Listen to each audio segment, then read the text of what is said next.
coming again. This is week 2 of the virtual series to learn and understand how to measure and prove your impact. I actually want to start out with some really good news to you guys or for you guys. I actually just have been offered an opportunity to write an article in the Harvard International Development Department's what do they call it? A blog. And so I've been given the opportunity to write a article that possibly could be posted in their blog on the very work that we are actually discussing. Thank you so much, Harry. On the actual content that we are going over every single week. And so as soon as I have confirmation on that, I actually still have to write it, which is that. But thank you so much, Monica, as well. As soon as I get confirmation on that, I will be sure to send you guys that link because I'm really excited to share it with you guys. Thank you so much, Orange, as well. But the topic for today is teleos, and no one usually knows what teleos means. And teleos is a Greek word, and the reason why I love Greek words is Greek words have a lot of depth, a lot of width, and a lot of weight to them. There's a lot of purpose behind them. And so this Greek word, teleos, it means intended destination. So teleos spelled Telios, and teleos means intended destination. And so what that means is it's not talking about the what. Like a lot of you guys, a lot of organizations know what they do, like very specifically, and in every single way possible, they know what they do. They can speak on what they do with fervor. A lot of organizations know why they do it. There's a reason why you created the organization in which that you are a part of now, and we can be able to explain why very well. That's a mission statement. You're able to explain why very, very well. But when it comes to the where, that's where there's a hold up. And when I say where, I mean where are you headed? And that is a hold up for a lot of organizations. Where are you headed? And as I said, I'm always going to go back to a relationship. When you think about a relationship with just anyone, when you go into it, you want to know where I'm going. Where is this relationship taking me? At least as long as I get older and older, that's how I feel. I want to know, like, what is the intention? Where is this going? Is it going to lead to marriage? Is it going to lead to something else? I need you to tell me where this relationship is going. The same principle can be applied to that of a relationship with donors. A relationship is mutualistic, which means that the donor wants to know, where are you going to take them as an organization? It all goes back to where are you headed? And that is what we're going to talk about. But there are two key principles that I want you to get out of when you talk about intended destination. A key thing is you want to talk about it with complete clarity. It has to be clear. And think about it in any type of a relationship. You don't want the intentions to be where there is a gray area there. You want the intentions to be very clear because you don't want any room to question anything. But you also want it to be purposeful. You want it to be not to where you're aimlessly walking, which is the opposite, but you want intentionality. You want purpose behind it. And when I have purpose behind my relationship with my wife, well, she feels as if she's cared for and she has no question behind my motives. And the opposite is true if I don't have it. It's the same with the relationship with donors. You want to be at a place where they have complete confidence and complete trust, and they have no question of your intentions.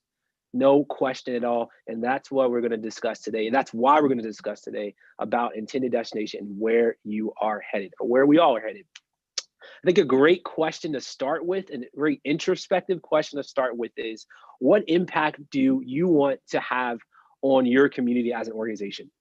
What impact do you want to have on your community as an organization? And a couple examples of that is maybe you want to impact poverty. Maybe you want to impact homelessness, maybe drug addiction or opioid use specifically, or maybe it has to do with an increase in people being able to access water or literacy rate or something like that. That you want to be able to identify the impact that you specifically want to have on your community. And this has everything to do with your intentions. And again, you want your intentions to be both clear and to be both purposeful. You want your intentions to be clear and you want them to be purposeful. And this, the beauty of an intention, the beauty behind being able to state your intention is that this is the start of that relationship with the donor.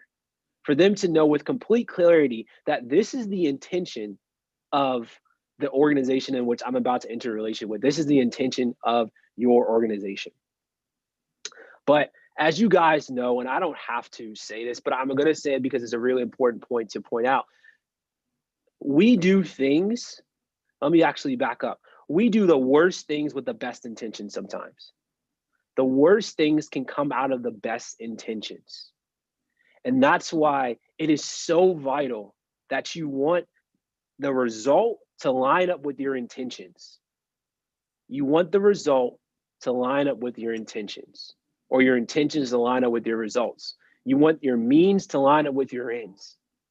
I think a great quote that I think about, I'm a huge fan of music, and this is a great quote that I've actually drawn from, but you know the road to hell was paved with good intentions. And you don't have to be religious to understand that at all, because hell could be just simply a metaphor, but understanding that the worst things can come out of the best intentions. And so in knowing that, it's not enough just to focus on intentions. We have to take the step of looking at results as well. And I think a great question to figure out what the result may be for your organization or the destination in which you're headed to for your organization, a great question to ask could be, what would you see in your community if you had that impact? What would you see in your community if you had the impact that you stated in the first question? I love examples. So one example that I actually have was reading this article from the Overseas Developmental Institute, and they were talking about this idea of a play pump. And I don't know if you know what that is, but it's used in developing countries. It was specifically used in Africa, in one of the countries in Africa. And the play pump was a wheel in which that kids were able to play on. But at the same time, that wheel was attached to, or sort of a merry-go-round, but the wheel was attached to an underground water source, sort of like a well. And as the kids would play around the wheel, well, water would actually be drawn from that underground well. That was the intention, a great intention. It seems like an ingenious idea, but here's what happened. The kids weren't actually playing on the apparatus, and it ended up to where it led to indentured servitude. It ended up where it led to child labor, where some of the women and some of the men had to pay some of the children to actually push the wheel around just to get water. But then when that didn't work, they ended up going to a place of the moms would come and they would push the wheel around to draw water until it no longer worked. That's an example of something that was a great intention, a great idea, but the result was completely opposite of that. And that's why it is so vital to talk about what the result will look like. For that play pump, their result, what they saw was kids playing around that wheel, and the moms and the fathers being able to draw out water very easily, and everyone having a smiling face. That was the image that they got. But as you heard from the example, it was completely different. But one thing they did have right was they were able to provide that example and that image, that destination with complete clarity. You knew once you saw that play pump, you knew that it was going to end and result in smiling faces, kids playing on a wheel, and people being able to be provided with water. Well, you want to do the same thing with your intentions. You want to bring them to a place of having complete clarity on what the result of those intentions will be. And you can do that by simply asking, what would you see in your community if you had this impact? And again, you want that result to be as clear and purposeful as possible. You want that result to be as clear and purposeful as possible. And here's another reason why. Lack of clarity in that destination can lead to lack of clarity in the donor in trusting you, which leads to lack of clarity in your funding source. I'm gonna say that again. Lack of clarity in your organization can lead to a lack of clarity from the donor, which leads to lack of clarity in your funding source. And that's why I stress so much to provide as much clarity to what this destination will look like specifically for your organization. But it's one thing to have this destination in mind, but it's another thing to actually believe and think that you can achieve it. And so that's what the next question I tell organizations to ask, or I have told organizations to ask, is how attainable is this destination to you? How realistic is it for you to actually get to the destination that you see with complete clarity? And that is a really good measurement of how convincing you'll be to a donor. What do I mean by that? Say that I ask on a scale of 1 to 10, how attainable do you see getting to the destination? And you say 5. Well, if you're trying to convince a donor to donate $500,000 to a program that you think is actually just a 5 and you actually attaining the destination you want, well, that's going to be really hard to convince them because you are not even in yourself convinced that it's worth that much. And so you want to be able to know how attainable you think the destination you want to get to really is for yourself. You want to be as realistic as possible with that. And what that leads to is this relationship between attainability and funding. What that leads to is this relationship between attainability and receiving funding.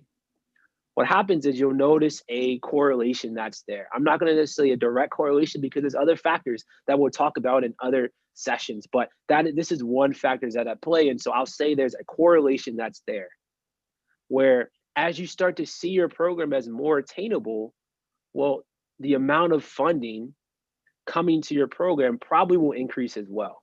The likelihood of it will increase as well.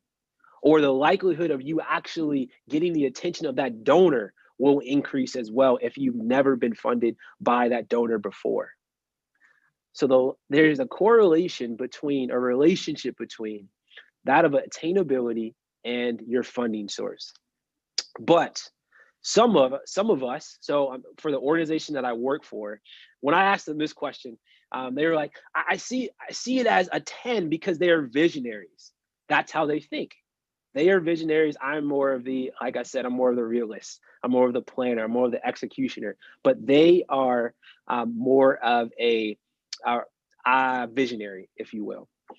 And so for them, they saw their attainability as a 10, even past a 10 if that was possible. And so what happened was that they saw their attainability as a 10, but the donor did not. I think a lot of times we can see us being able to attain this destination as a 10, but just because we see it that way doesn't mean the donor sees it that way. And in one of my past examples, I was talking about how we saw our destination as a 10. We saw it as really clear, really attainable. And so we asked for $1 million, knowing that before we have only been funded by that organization, we've only been funded $200,000. And so we weren't funded that $1 million, one, because they did not see us being able to get to that destination as much as we saw it. And the reason I share that example is this. I think the next step in, after you asking yourself how attainable this destination is for you, you have to ask yourself, how attainable is this destination to your donors? How attainable is this destination to your donors?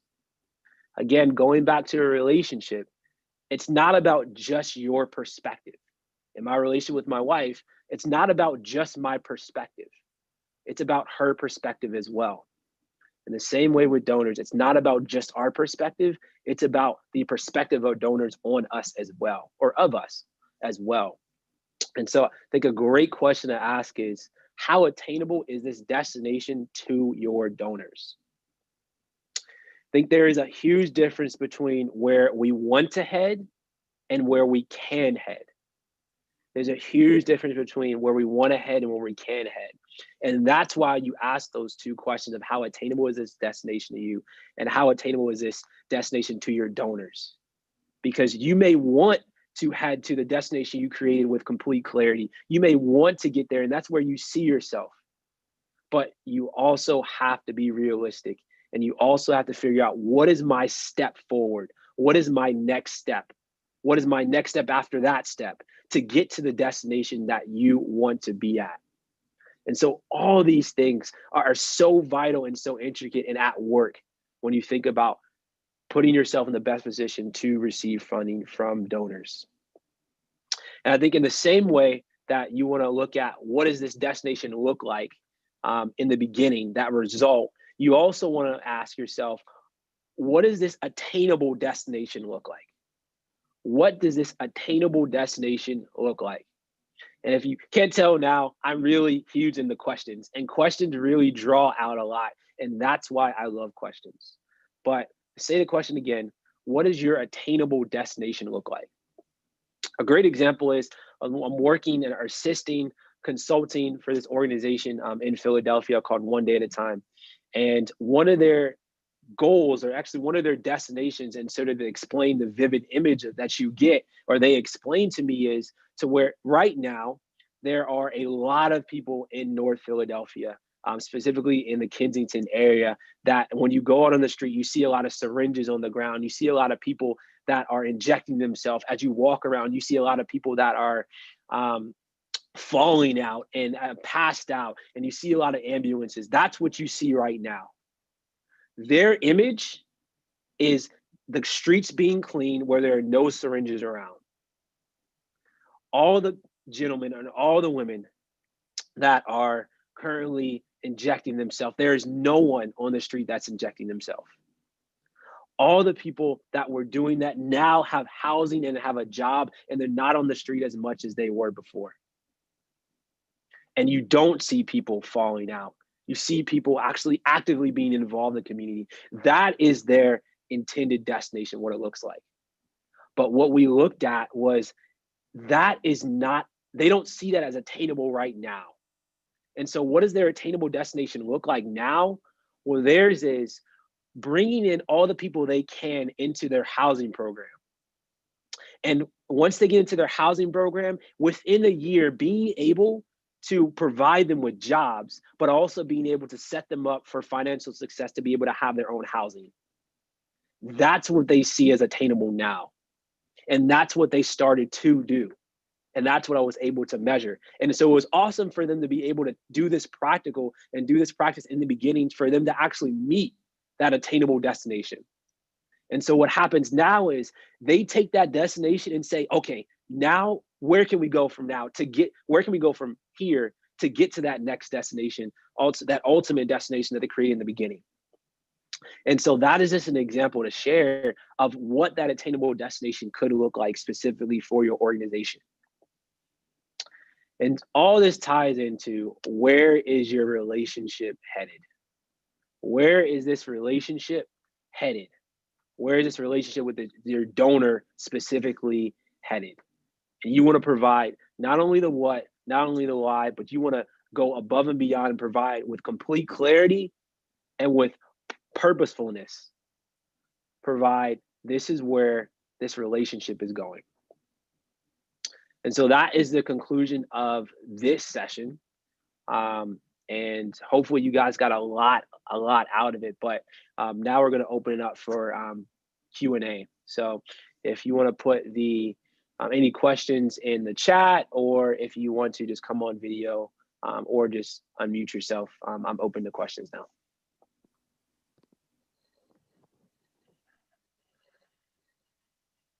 Good afternoon, Jameson. Good afternoon, Monica. Hi, because I always have questions, right? I love them.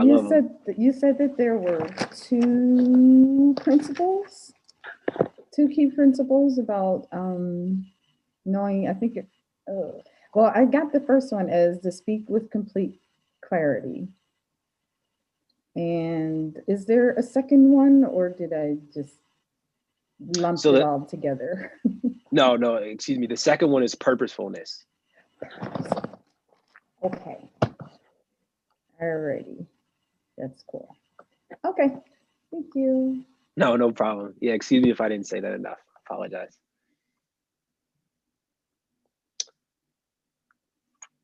Does anyone else have any other questions?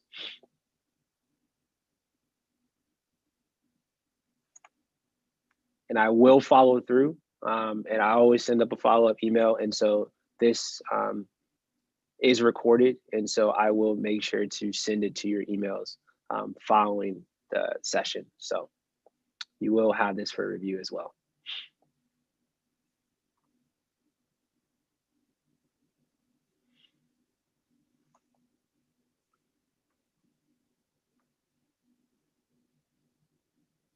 Awesome.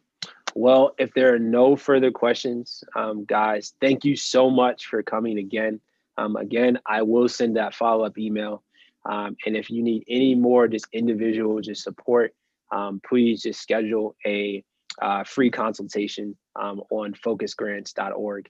And I will be back next week to continue this virtual series, which will be 20 weeks of excitement. So thank you guys so much.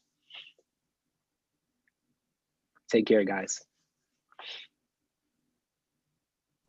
Have a good day. You guys too. No problem, guys.